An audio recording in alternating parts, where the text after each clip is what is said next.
Assalamualaikum warahmatullahi wabarakatuh. Nama saya Yunita Sugiyati dengan NPM 1921020236, mahasiswi Hukum Tata Negara.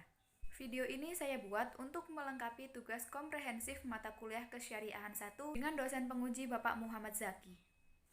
Untuk soal yang pertama, ada 4 poin. Poin yang pertama yaitu pengertian syariat Islam. Syariat Islam secara luas berarti semua bidang hukum yang telah disusun secara teratur oleh para ahli fikih. Sedangkan secara sempit merupakan hukum-hukum yang berdalil pasti dan tegas yang tertera di dalam Al-Quran dan hadis sahih serta ditetapkan dengan ijma. Poin yang kedua yaitu pengertian hukum Islam. Di dalam Al-Quran dan literatur hukum Islam tidak sama sekali menyebutkan tentang hukum Islam. Namun, di dalam Al-Quran disebutkan beberapa istilah seperti syariah, fikih, dan yang seakar dengannya. Hukum Islam berasal dari bahasa Arab yaitu hakama, dan muncullah kata al-hikmah yang berarti kebijaksanaan. Keberadaan hukum Islam hakikatnya untuk melarang atau mencegah seseorang untuk melakukan perbuatan yang dilarang oleh agama. Untuk poin yang ketiga yaitu pengertian fikih.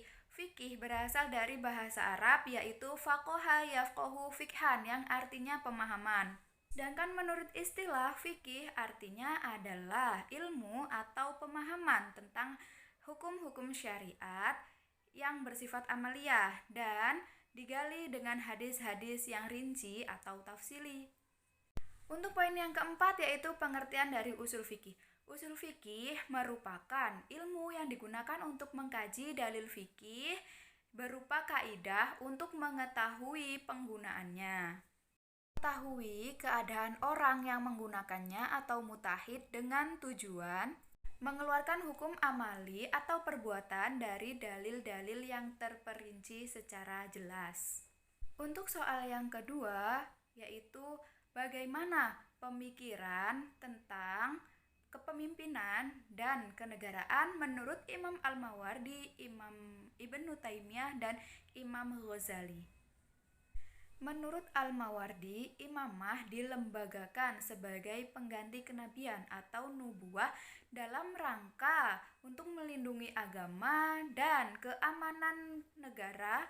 Menurut Al-Mawardi, dalam pemilihan kepala negara harus memenuhi 2 unsur, yaitu yang pertama ahlul al-ikhtiyar dan yang kedua ahlul al-imamah. Ahlul al-ikhtiyar yaitu orang yang berwenang untuk kepala negara, sedangkan ahlul al-imamah yaitu orang yang berhak menduduki jabatan negara.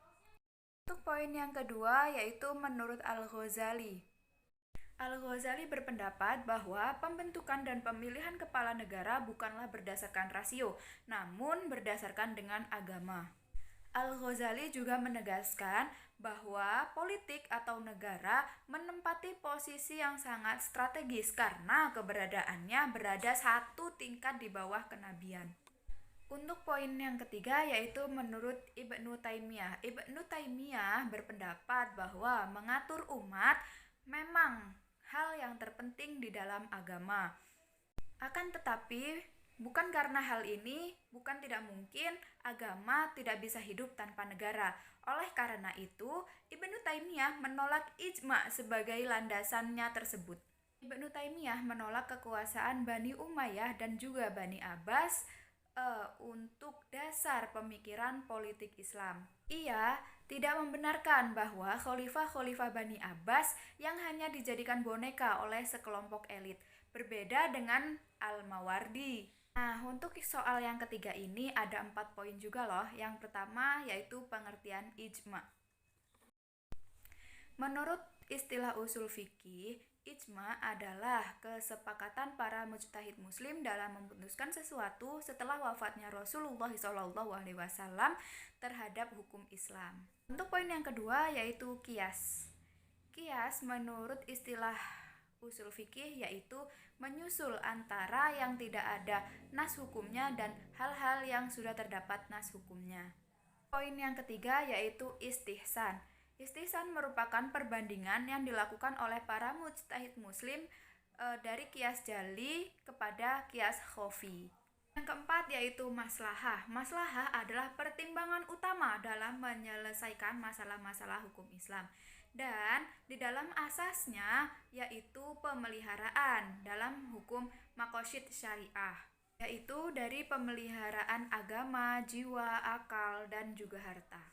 Poin yang kelima yaitu sadus zariyah, yang artinya adalah untuk menghindari perbuatan yang tidak baik. Untuk soal yang keempat terdapat 12 poin. Yang pertama adalah siasah. Siasah merupakan pengaturan perundangan yang diciptakan untuk memelihara ketertiban dan kemaslahatan serta mengatur keadaan. Poin yang kedua, pengertian baiat, yaitu adalah pengangkatan pemimpin. Poin yang ketiga yaitu khilafah. Khilafah adalah sebuah gerakan keagamaan yang dipahami sebagai konsep kenegaraan dan pemimpinnya disebut khalifah.